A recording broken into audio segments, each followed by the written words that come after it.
Hello friends, स्वागत है आप सभी का हमारे यूट्यूब चैनल उत्कर्ष नर्सिंग लाइव क्लासेज में। जैसा कि आपको पता है हमारी क्लासेज काफ़ी टाइम से चल रही हैं एंड आपका सपोर्ट भी काफ़ी अच्छे से रहा है। लेकिन अब हम हमारी क्लासेज को फिर से एक बार शुरू कर रहे हैं एक बेहतरीन फैकल्टी के साथ में। सो आपका सपोर्ट चाहिए एंड आपकी तरफ से जितना अच्छा फीडबैक आएगा उसी तरीके से हमारे रेस्पॉन्स आपके लिए अच्छे रहेंगे। बस आपका सपोर्ट चाहिए कि आपके व्यूज अच्छे होने चाहिए। हर एक क्लास को लाइक एंड शेयर जरूर कीजिएगा, क्योंकि हमारी तरफ से जब आपके लिए कोई कॉस्ट नहीं है तो ऑब्वियसली आपको भी आपका रेस्पॉन्स अच्छा होना चाहिए। एंड हम जो यहाँ पे आपके लिए कर रहे हैं वो सिर्फ एक हमारी तरफ से आपके लिए जितना भी किया जा रहा है वो सिर्फ आपके लिए है, जो कि एक फ्री ऑफ कॉस्ट है। एंड वन मोर थिंग, जो CRPF की क्लासेज होंगी वो गोल्डन पॉइंट बेसिस पे होंगी एंड सब्जेक्ट वाइज होंगी, जिनके अंदर हम टॉपिक वाइज डिस्कशन करेंगे। एंड जल्द ही आपकी फंडामेंटल की गोल्डन पॉइंट क्लास आने वाली है, जो कि CRPF ही नहीं जबकि हर एक एग्जाम के लिए इंपॉर्टेंट होगी। तो आपकी एंड थ्योरी क्लासेज डिफरेंट रहेंगी। एंड वन मोर थिंग, आपकी OBG की क्लासेज एक न्यू फैकल्टी के थ्रू शुरू की जा रही है, जिसके अंदर आपका एक लेबर से टॉपिक शुरू होगा एंड उसमें आपके अच्छे रेस्पॉन्स होने चाहिए ताकि मैम आपके लिए एक बेटर कंटेंट लेके आएँ। ओके, सो आपकी क्लासेज OBG की 17 से शुरू कर दी जाएंगी। मे भी हो सकता है 1 डे बिफोर शुरू हो जाए। सो आपको यहाँ पे सपोर्ट रखना है। Gate close. एंड आपकी तरफ से आपकी कोई क्वेरीज होती है आप बिल्कुल पूछ सकते हैं गाइज। आइए शुरू करते हैं आज का टॉपिक एनाटॉमी से। लास्ट क्लासेज में हम डिस्कस कर चुके हैं कार्डियोवास्कुलर सिस्टम के अंदर। एंड ये जो वीडियो होते हैं हम छोटे छोटे क्लिप के थ्रू इनको समझने की कोशिश करते हैं। जैसे कि कार्डियोवास्कुलर सिस्टम का 3 पार्ट हो चुका है, कंडक्शन सिस्टम पढ़ लिए हमने, ब्लड सप्लाई पढ़ ली है। तो ये छोटे छोटे टॉपिक ही आपके एग्जाम के अंदर काफ़ी इंपॉर्टेंस रखते हैं। सो शुरू करते हैं आज की क्लासेस के अंदर कार्डियक साइकिल क्या होती है। लगभग एनाटॉमी का जो पार्ट है कार्डियोवास्कुलर सिस्टम वो कंप्लीट हो चुका है, लेकिन अब जो आपका फिजियोलॉजिकल पार्ट होता है एनाटॉमी से वो हम शुरू करने जा रहे हैं। तो काफ़ी ध्यान से देखना एंड इसके रिगार्डिंग आपकी कोई क्वेरीज होती है तो आप पूछ सकते हैं। तो आइए गाइस शुरू करते हैं आज की क्लासेज में कार्डियक साइकिल। सो ध्यान देना, कार्डियक साइकिल क्या होता है एंड इसके अंदर क्या क्या इवेंट्स होते हैं, क्या सिस्टोल होता है, क्या डायस्टोल होता है, सिस्टोल किसे कहते हैं, डायस्टोल किसे कहते हैं, सिस्टोल के अंदर क्या देखने को मिलता है, ड्यूरेशन कितना होता है। एग्जाम में क्वेश्चन मेजरली पूछता है यहाँ से। तो फर्स्ट आता है आपका कार्डियक साइकिल। ठीक है गाइस, कार्डियक साइकिल। अगर आपको विजिबल एंड ऑडिबल में कोई प्रॉब्लम होती है तो आप विजिबल के लिए अपनी वीडियो की क्वालिटी को अप्रोक्स 720 के मेगापिक्सल पे कर लें ताकि आपकी क्वालिटी अच्छे दिखने लगे। यहाँ पे बिल्कुल फुल HD रिकॉर्डेड वीडियो होते हैं। सो आपको क्वालिटी को इंक्रीज करना है एंड ऑडिबल की तरह आपको कोई प्रॉब्लम होनी ही नहीं चाहिए। सो कार्डियक साइकिल आई होप अच्छे से दिख रहा होगा आपको आज की क्लास के अंदर। कार्डियक साइकिल होता क्या है, मैं यहाँ पे नोट्स ना लिख के आपको चीज़ें समझाने की कोशिश करूँगा। चीज़ें आपको चाहे हिंदी में लिख ले लेकिन समझ में आनी चाहिए।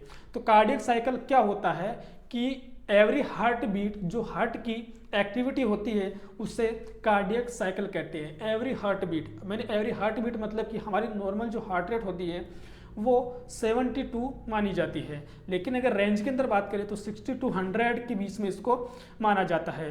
तो मैंने सिंपल से डेफिनेशन बोली कि every activity of the heart during each beat या during each heart beat. Okay, इसको क्या कहते हैं, कार्डियक साइकिल कहते हैं। एंड एक और चीज होती है कि beginning of contraction to next contraction. क्या बोला मैंने, beginning of one contraction to beginning of next contraction, इसके बीच का जो साइकिल होता है उसे हम क्या कहते हैं, कार्डियक साइकिल कहते हैं। तो ध्यान से सुनना, हम यहाँ पे सिंपल सी डेफिनेशन लिखना चाहेंगे। बिगिनिंग ऑफ वन कॉन्ट्रैक्शन का मतलब systole. Beginning of one contraction to beginning of next contraction. तो ये सिंपल सी आपकी डेफिनेशन निकल के आती है किसकी, कार्डियक साइकिल की। मतलब कि सिस्टोल बोलेंगे, इसको क्या बोलेंगे, सिस्टोल बोलेंगे।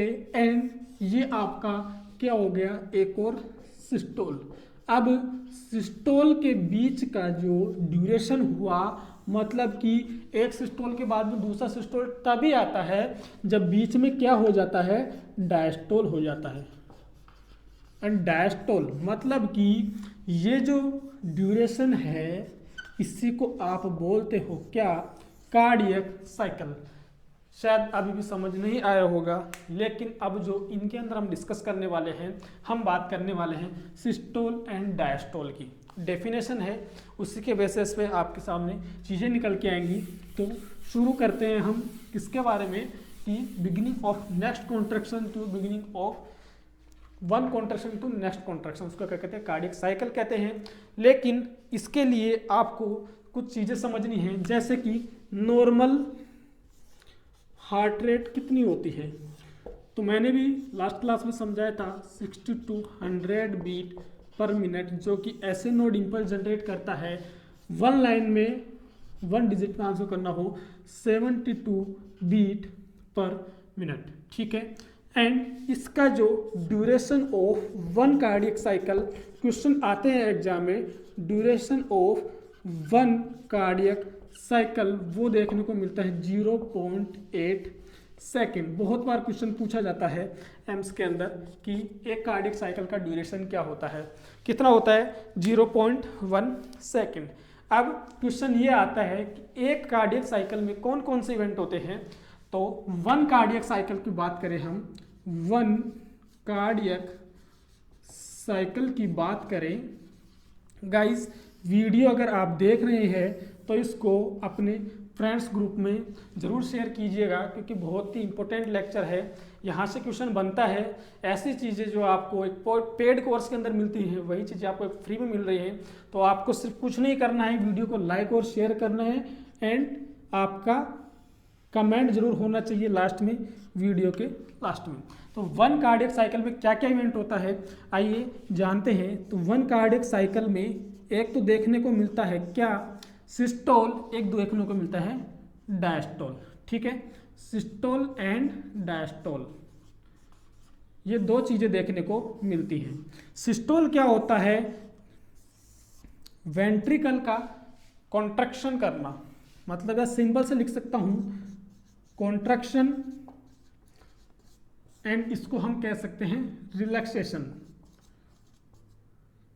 या फिर आप लिख सकते हो रिलैक्सेशन। ये दो चीजें आपको समझ में आनी चाहिए। सिस्टोल मतलब कि एग्जाम में सिंपल सा क्वेश्चन और पूछता है कि सिस्टोल का ड्यूरेशन कितना होता है, आपको आंसर करना है 0.3 सेकेंड, ठीक है। एंड डायस्टोल का आपको पूछे तो करना है 0.5 सेकेंड, ओके गाइज। एंड अगर इसके अंदर से भी जाके आपको क्वेश्चन पूछता है, इसमें अगर ये डिजिट ना हो कि अगर आपको एग्जाम में मिलती है 0.27, तो ये भी राइट आंसर है। एंड 0.53 अगर आप इस डिजिट को ऐड करते हैं तो निकल के आता है 0.8 सेकेंड। अगर ये भी याद ना रहता है तो ऐसे।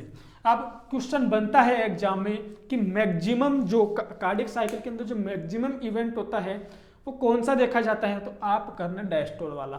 डायस्टोल होता है वो सबसे ज़्यादा मैक्सिमम ड्यूरेशन रखता है, देख सकते हैं 0.5 सेकेंड। अब इसके अंदर भी, इनके अंदर भी हम फर्दरली कुछ पॉइंट डिस्कस करते हैं कि इनमें भी क्या होता है, सिस्टोल में क्या होता है, डायस्टोल में क्या होता है।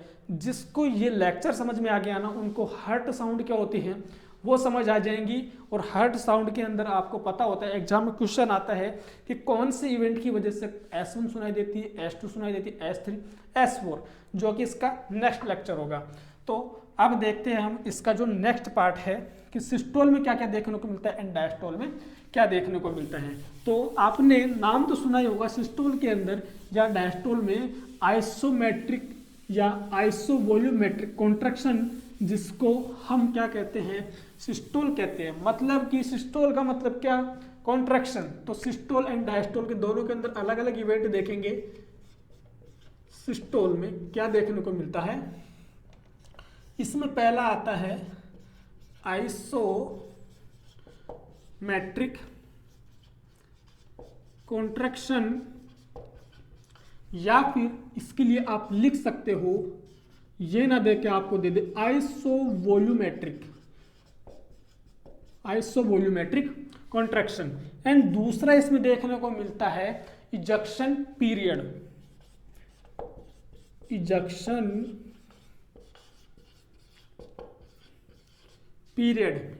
ओके, एंड ये ना दे करके आपको ये भी दे सकता है रैपिड इजक्शन पीरियड। ओके, या फिर रैपिड इजक्शन।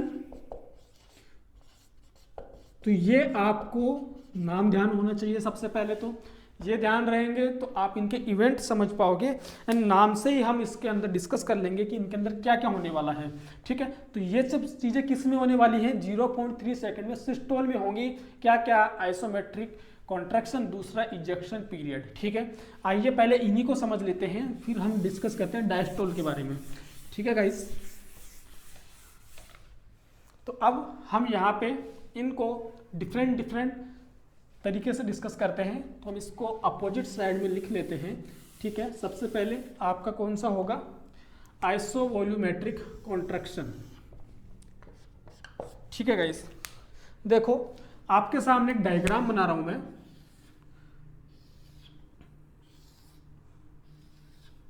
ठीक है, ये आपका हार्ट का डायग्राम है। ठीक है गाइस, इसको आप क्या बोलोगे, इसको आप बोलने वाले हो राइट एट्रियम, इसको आप बोलोगे राइट वेंट्रिकल्स, इसको आप बोलोगे लेफ्ट एट्रियम, एंड इसको आप बोलोगे लेफ्ट वेंट्रिकल्स। ठीक है, यहाँ से जो आपकी निकलती है, क्या निकलती है, एरोटा। ठीक है, यहाँ से जो निकलेगा एरोटा पार्ट, एंड यहाँ से जो निकलेगा आप उसे बोल सकते हैं पल्मोनरी आर्टरी। ठीक है ना, ये दो ही चीजें निकलेंगी। ओके, एंड इनके बीच में जो वाल पाए जाते हैं उन्हें आप कहते हो एरोटिक वाल, एंड इधर आप बोल देते हो, दो टाइप के वाल होते हैं, एरोटिक एंड सेमिलुनार। ठीक है गाइस, सुनना, ध्यान से सुनना। अब मैं क्या बोलना चाह रहा हूँ, आइसोमेट्रिक कॉन्ट्रैक्शन। आइसोमेट्रिक कॉन्ट्रैक्शन की मतलब कि सबसे पहले जो वेंट्रिकल के अंदर ब्लड होता है उसका कॉन्ट्रैक्ट करके बाहर निकलना। सिस्टोल में क्या होगा, कॉन्ट्रैक्शन होगा। सपोज यहाँ पे कितना ब्लड का वॉल्यूम प्रेजेंट होता है, 120 से 130 ml। ठीक है, 120 से 130 ml ब्लड प्रेजेंट होता है वेंट्रिकल्स के अंदर, एंड यहाँ से जो आउटपुट निकलता है वो निकलता है 70 ml, एंड जो कांस्टेंट वैल्यू बच जाती है यहाँ पे वो होती है आपकी 50 ml, एंड जो 70 ml होता है उसे आप क्या बोलते हो, स्ट्रोक वॉल्यूम। ठीक है, स्ट्रोक वॉल्यूम क्या होता है कि amount of blood pump out by each ventricle in each beat. मतलब कि हर वेंट्रिकल के द्वारा एक बीट में जो ब्लड का अमाउंट एक्सपल आउट होता है, जो बाहर निकलता है, उससे आप स्ट्रोक वॉल्यूम बोलते हो। अब सुनना इसकी डेफिनेशन, आइसोमेट्रिक कॉन्ट्रैक्शन। यहाँ पे ब्लड भरा हुआ है, किसमें, वेंट्रिकल्स के अंदर। कहाँ से आया, लेफ्ट जो एट्रियम्स हैं उनसे किन में ब्लड आता है, वेंट्रिकल्स के अंदर। वेंट्रिकल्स में ब्लड आएगा तो यहाँ पे एक बात समझना, वेंट्रिकल के कॉन्ट्रैक्शन करने से पहले यहाँ पे जो ब्लड आएगा नीचे, यहाँ से जो ब्लड आएगा वो कौन से वाल से ब्लड आएगा, एवी वाल्व। दोनों साइड में एवी वाल्व होते हैं। ये कौन से वाल्व हो गए आपके, ट्राइकस्पिड वाल्व, एंड ये वाले हो गए आपके मिट्रल वाल्व। ठीक है ना गाइस, ये वाले हो गए आपके mitral valve.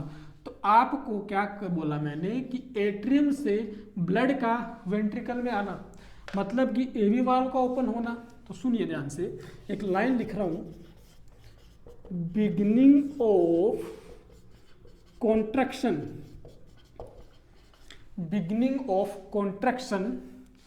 Beginning of contraction AV valve remain open and semi-lunar valve is closed। ठीक है ना, ये जो वाल्व होते हैं यहाँ पे इनको क्या बोलते हो, सेमी लूनार वाल्व। दो टाइप के होते हैं, एरोटिक वाल एंड पल्मोनरी वाल।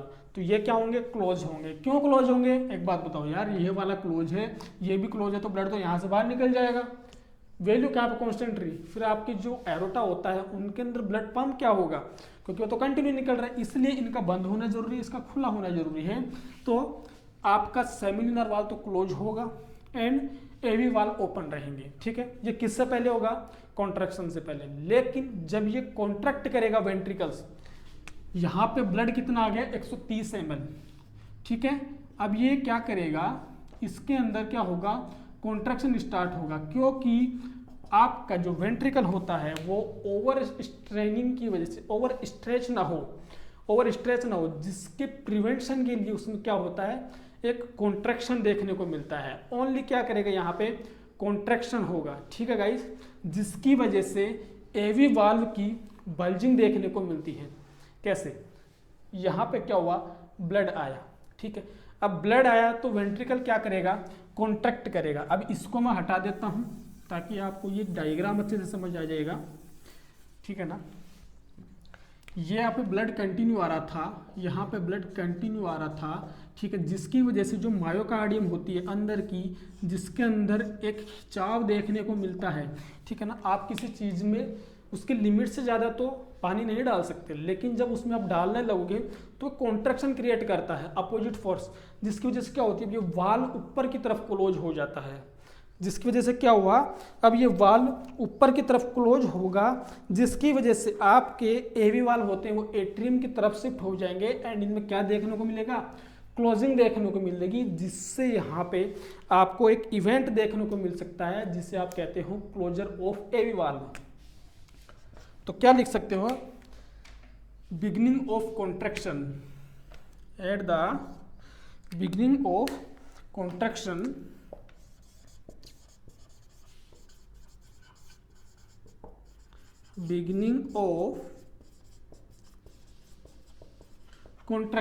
जैसे ही इसमें कॉन्ट्रैक्शन होगा, एवी वाल्व आर क्लोज्ड। तो यहाँ पे जो इवेंट देखने को मिलता है एवी वाल्व का क्लोज देखने को मिलता है। अभी ब्लड कहाँ पे है, वेंट्रिकल्स में, बाहर नहीं गया है।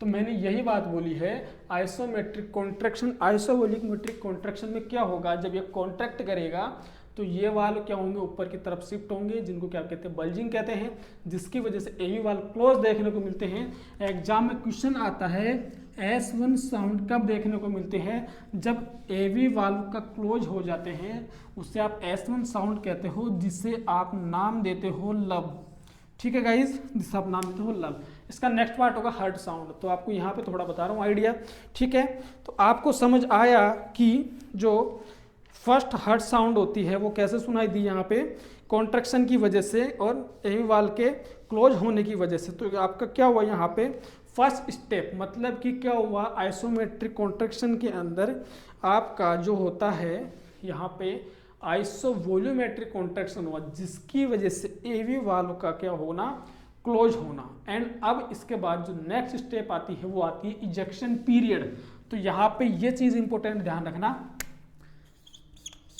एवी वाल्व का क्लोज होता है किसके अंदर, आइसोवोल्यूमेट्रिक कॉन्ट्रैक्शन के अंदर। अब इसके बाद जो यहाँ पे बताओ मुझे, ब्लड भरा है, वाल्व तो क्लोज हो गया, अब नेक्स्ट क्या होगा, ये वाल्व खुलेगा तभी तो ब्लड बाहर जाएगा, ठीक है। तो इसका जो नेक्स्ट स्टेप होती है वो होती है इजेक्शन पीरियड। इजेक्शन पीरियड में क्या होता है गाइस, जो सिस्टोल के अंदर इवेंट होता है वो नेक्स्ट होता है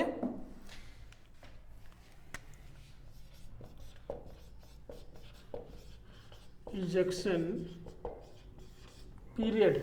उसमें क्या होगा, आपका ओपनिंग ऑफ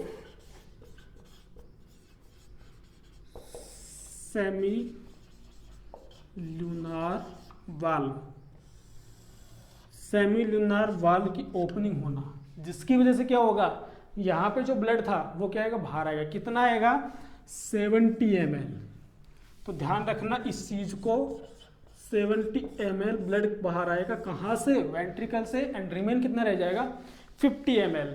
तो ये इसको क्या बोलते हो, ejection period. And ejection period की आप जो डेफिनेशन बोलते हो वो होता है कि amount of blood pump out by ventricles, कितना निकाला उसने 70 ml, ठीक है, जिससे आप क्या बोलते हो इजेक्शन पीरियड, जिसको आप बोलते हो रैपिड इजेक्शन पीरियड भी देखने को मिलता है, ठीक है ना गाइस। इससे को आप क्या बोलते हो वेंट्रिकुलर इजेक्शन या फिर कह सकते हो इजेक्शन पीरियड। क्या कहते हैं, period of time when semilunar valve are open and blood flow out from the ventricles, जिसे आप कहते हो इजेक्शन पीरियड या फिर वेंट्रिकुलर इजेक्शन। नाउ अब इसके अंदर जो नेक्स्ट स्टेप आती है वो आती है आपकी क्या डायस्टोल, ये वाला इसके अंदर ध्यान रखना। ओपनिंग ऑफ सेमिलुनर वाल्व ही क्या है आपका इजेक्शन पीरियड है, डेफिनेशन मैंने बोल दी है। अब इसका जो नेक्स्ट जो आता है आपका नेक्स्ट पार्ट है वो आता है डायस्टोल। डायस्टोल में क्या होगा रिलैक्सेशन, डायस्टोल मतलब कि रिलैक्सेशन। अब डायस्टोल के अंदर क्या होता है, हम 4 इवेंट पढ़ते हैं,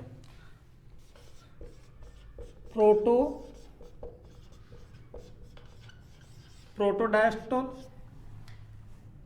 आइसोमेट्रिक या फिर आइसोवोल्यूमेट्रिक रिलैक्सेशन, एंड थर्ड आता है इसके अंदर रैपिड फिलिंग, एंड जो फोर्थ आता है वो आता है रैपिड फिलिंग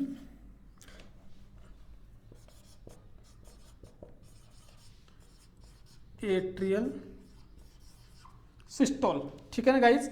ये 4 इवेंट देखने को इसमें मिलते हैं, rapid filling and slow filling, ठीक है, rapid filling and slow filling.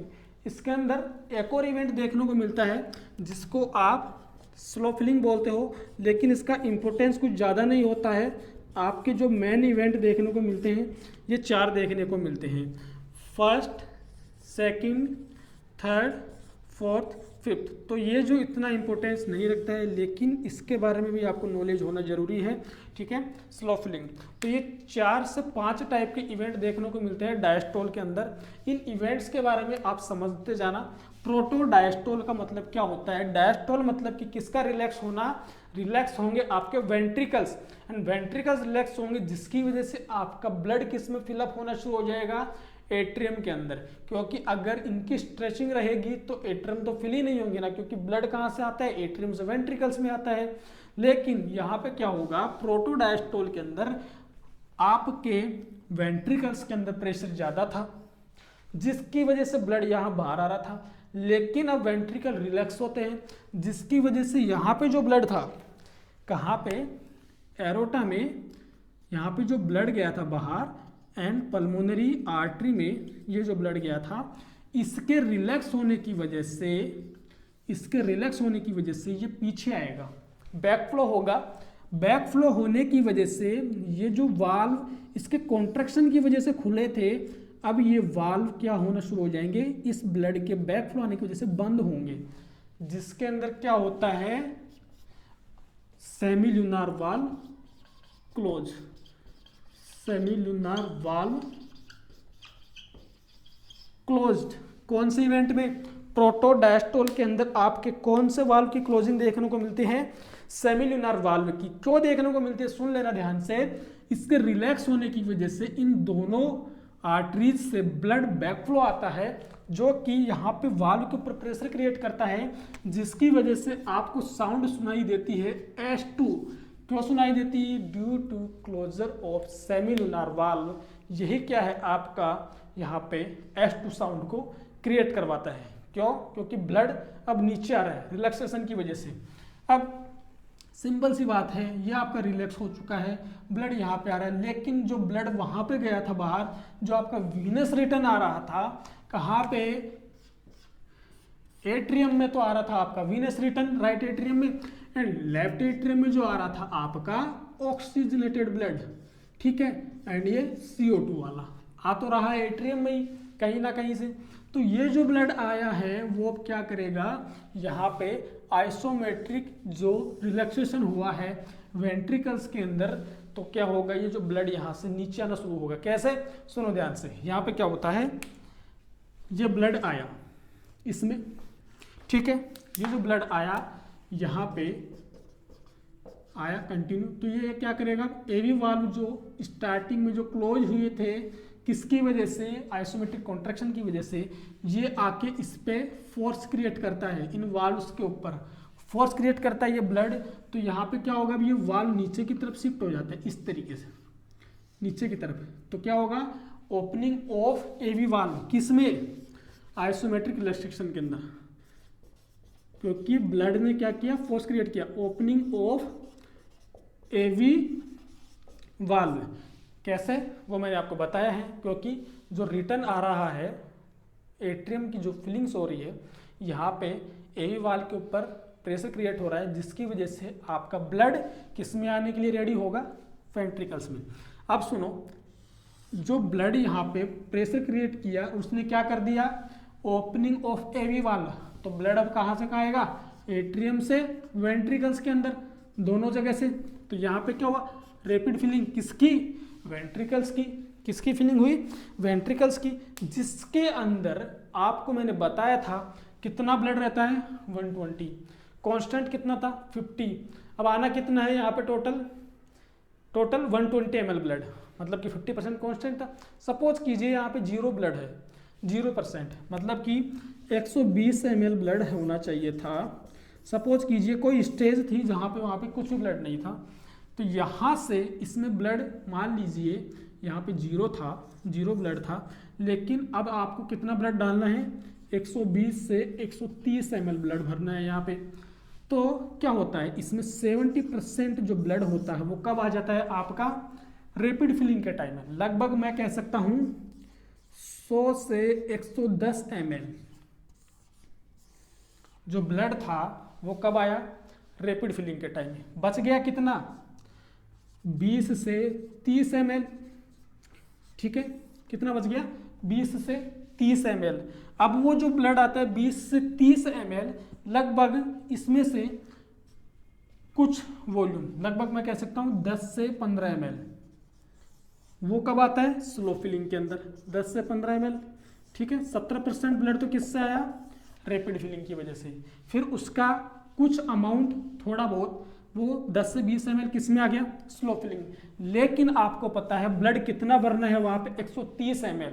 तो ये 130 ml जो ब्लड होता है, यहाँ पे क्या होता है कि वेंट्रिकल्स के अंदर प्रेशर क्रिएट होता है मायोकार्डियम के अंदर, जिसकी वजह से वो अलाउ नहीं करती है ब्लड को, खुद के अंदर ब्लड अलाउ नहीं करती है। तो क्या होता है, एट्रियम का भी सिस्टोल होता है, उसकी वजह से एट्रियम फोर्सफुली कॉन्ट्रैक्शन करते हैं, जिसकी वजह से जो ये ब्लड था रिमेनिंग, मैं कह सकता हूँ ये जो टोटल ब्लड था, अगर इस स्टेप को आप निकाल दो तो जो 20 से 30 ml जो ब्लड है वो आपका कहाँ से आता है, एट्रियल सिस्टोल की वजह से फिलिंग होता है, किसमें, आपके वेंट्रिकल्स के अंदर। तो यहाँ पे सुनो ध्यान से, रैपिड फिलिंग की वजह से जो साउंड सुनाई देती है S3 साउंड, क्यों, क्योंकि ये जो ब्लड आके गिरता है सीधा, सपोज कीजिए ये जो आपका क्या था, वेंट्रिकल था, यहाँ से जो ब्लड आ रहा है, ये ब्लड आ रहा है, ये सीधा आके इस मायोकार्डियम के ऊपर गिरता है, आके मायोकार्डियम इसके ऊपर गिरता है, तो डायरेक्ट क्या करता है, वाइब्रेशन कोज करता है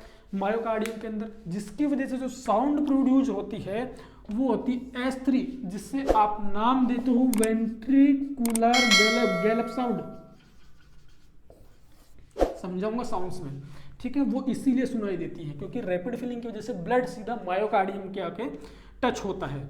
एंड एट्रियम सिस्टोल की वजह से, सिस्टोल हुआ है तो कॉन्ट्रैक्शन हुआ है, जो कि साउंड क्रिएट करती है S4 साउंड क्रिएट होती है एट्रियल सिस्टोल की वजह से। एंड ये एक पैथोलॉजिकल साउंड होती है अगर सुनाई देती है तो। नॉर्मली हम किसी पर्सन में ये साउंड ऑडिबल नहीं होती है। एंड ये जो साउंड होती है रैपिड फिलिंग की वजह से S3, ये आपके फिजियोलॉजिकल होती है 30 से 50 साल तक।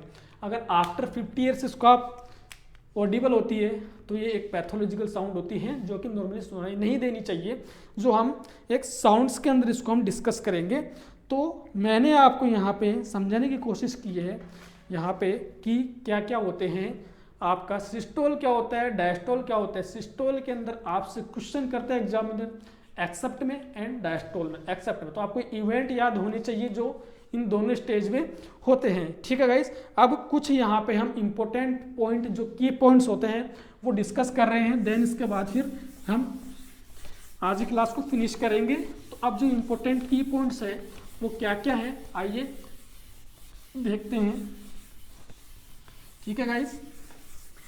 अब आपने नाम सुना होगा, कार्डियक आउटपुट क्या होता है, स्ट्रोक वॉल्यूम क्या होता है, and diastolic volume and systolic volume क्या होता है, ठीक है।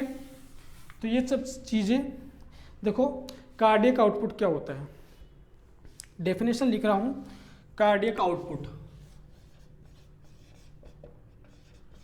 Cardiac output, cardiac cycle both are different terms, ठीक है। तो कार्डियक आउटपुट की डेफिनेशन सुनो कि जो आपका जो ब्लड होता है 1 मिनट में, जो आपका हार्ट जो लेफ्ट वेंट्रिकल होता है जितना ब्लड पंप आउट करता है 1 मिनट के अंदर, उसे आप कहते हो क्या कहते हो, कार्डियक साइकिल कहते हो। The amount of blood pump out by each ventricles in a minute, तो इसे क्या बोलते हो आप, कार्डियक आउटपुट। सुनो, the amount of blood pump out by each ventricles in a minute, and इसी के करस्पॉन्ड एक और डेफिनेशन देखी जाती है, स्ट्रोक वॉल्यूम। काफी कंफ्यूजन रहता है, स्ट्रोक वॉल्यूम डिफरेंस इतना ही है, the amount of blood pump out by each ventricles in each beat.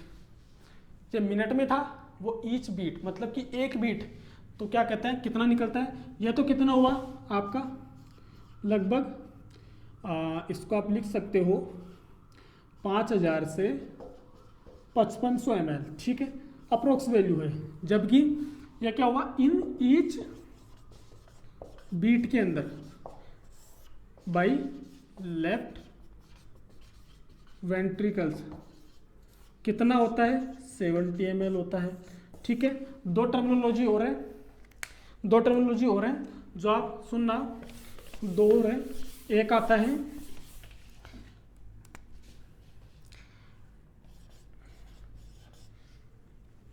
And diastolic volume, इसी का दूसरा नाम होता है प्री सिस्टोलिक वॉल्यूम, एंड इसी का एक और नाम होता है जिससे आप कहते हो प्रीलोड। एग्जाम में क्वेश्चन तीनों टर्मिनोलॉजी से आता है कि and diastolic volume, pre systolic volume and preload. तो देखो एंड डायस्टोल मतलब कि डायस्टोल के कंप्लीट होने के बाद की जो स्टेज आती है वो सिस्टोल आती है, तो उसके आप वो क्या बोल सकते हो, प्री सिस्टोल, और डायस्टोल की लास्ट वाली स्टेज। और प्रीलोड मतलब कि जो वेंट्रिकल्स में उसमें कितना ब्लड भरा हुआ है, लोड कितना है, किससे पहले, कॉन्ट्रैक्शन से पहले। तो किसकी लोड की बात कर रहा है ये, वेंट्रिकल्स की, किससे, कॉन्ट्रैक्शन से पहले। तो हमने पढ़ा था ना भाई 120 से 130 ml जो ब्लड होता है वेंट्रिकल्स में होता है, कितना होता है 120 से 130 ml, वो क्या है, प्री सिस्टोल। अगर सिस्टोल हो जाएगा तो कितना बच जाएगा, 50 ml। तो ये तो हमने पढ़ ही नहीं रहे ना, हम क्या पढ़ रहे हैं आपका कि and diastolic volume, pre systolic volume, pre load. ये पूछता है एग्जाम में कितना होता है, किसे कहते हैं, ठीक है। तो ये इसी को कहते हैं कि जो वेंट्रिकल्स के अंदर जो ब्लड रिमेन होता है इन इवेंट के अंदर वो कितना होता है। एंड जस्ट इसका अपोजिट होता है, वो आप कह सकते हो किसको, जस्ट इसका अपोजिट होता है प्री डायस्टोलिक, या फिर आप कह सकते हो एंड सिस्टोलिक, या फिर कह सकते हो आप क्या, after load. Okay, after load. तो ये क्या हुआ गाइस, ये आपको आप बता सकते हो इस चीज को किस चीज से,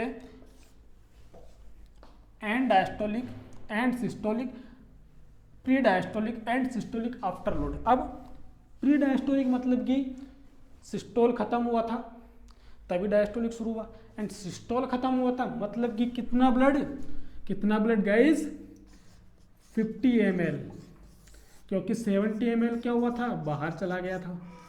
तो इसी को आप क्या बोलते हो, and systolic pre diastolic after load, और आफ्टर लोड कितना था 50 ml ब्लड। तो यही आपकी कुछ इंपॉर्टेंट चीज़ें होती हैं, ठीक है। स्ट्रोक वॉल्यूम निकाल सकते हो आप अगर एंड डायस्टोलिक वॉल्यूम में से आप जैसे 120 में से एंड डायस्टोलिक वॉल्यूम कितना हुआ 120, एंड सिस्टोलिक वॉल्यूम कितना था -50, तो आपका निकल के आता है 70 ml, जो कितना क्या होता है स्ट्रोक वॉल्यूम। ये स्ट्रोक वॉल्यूम का फॉर्मूला होता है निकालने का। तो यही आज की क्लास में हमने डिस्कस किया है, 2 इवेंट्स मेजरली जिनको समझ नहीं आए फिर से देख लेना। आई होप इतना कुछ डिफिकल्ट है नहीं, ठीक है। इससे बेटर कहीं नहीं मिलेगा। अगर समझ में आया तो अच्छी बात है, नहीं आया तो कमेंट कर देना, ठीक है। वीडियो को फिर से देख लेना। आज की क्लास में इतना ही देखेंगे, बाकी नेक्स्ट क्लास में वीडियो को लाइक और शेयर जरूर कर दीजिएगा, ठीक है। एंड मेरे को लाइव ज़्यादा से ज़्यादा स्टूडेंट चाहिए, इसलिए हम आगे अपनी क्लासेज को मूव करेंगे, अदरवाइज मैं स्टॉप कर दूंगा, क्योंकि मुझे कोई बेनिफिट्स नहीं है यहाँ पे, मेरी कोई अर्निंग नहीं होती है। सो ये सब कुछ जो कर रहे हैं वो आपके लिए कर रहे हैं। अगर आपका सपोर्ट्स होगा तो हम इसको आगे कंटिन्यू करेंगे, अदरवाइज हम इसको स्टॉप कर देंगे। सब आप पे डिपेंड करता है आपको क्या करना है। गाइज आज के लिए इतना ही, बाकी नेक्स्ट क्लास में thank you so much to all of you.